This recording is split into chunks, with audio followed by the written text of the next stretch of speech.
Welcome to back brain my new video. আমি এখন আপনাদের নতুন একটি ভিডিও নিয়ে চলে এসেছি। চলুন আপনাদের দেখাই।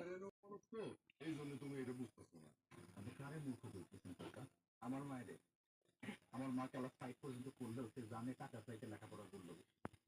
আপনারা লেখাপড়া চাইতে টাকার পেছনে ছুটছেন, আর আমার মা আমাকেও লেখাপড়ার পেছনে ছুটছে।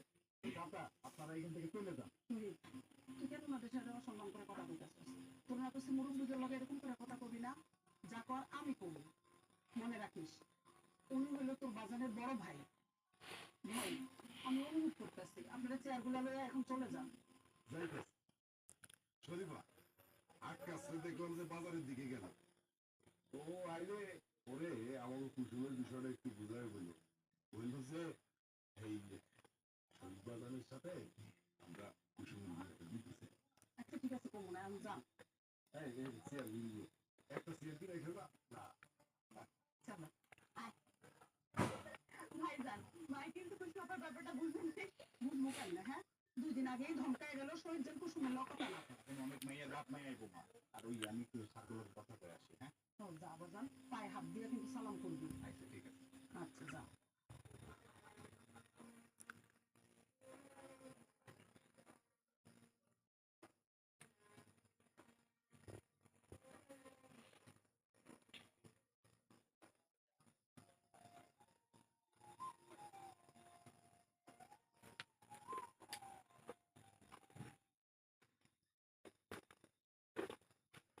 খাতাসের ঘরে খাতাস এরকম করে বাড়িতে বসে থাকলেই তো কি করবো বল? ভাই ভাবির সামনে কোন মুখ খুলে যাবো এখন? ওরে আমার দামি মুখটা, কি এমন মুখ যে হ্যাঁ ভাই ভাবির সামনে নিয়ে যেতে পারবো না, যে দাঁড়াইতে পারবো না। জীবনে তো কোনোদিন হেল্প করিনি, সকালবেলা অপমান করে দিচ্ছে। এরা কেমন করে মাইনা নিবো? এই দেখো বাচ্চা, কামরান ভাই আর ভাবি দিন রাত উঠতে বইতে ফকিনি ছাড়া কথা কয় না। ওনারা যদি চেয়ার টেবিল নিয়ে যাইতে পারে বড় ভাই ভাবি হইয়া, তোমার এত লজ্জা কোন থেকে আইছে শুনি? ওকে।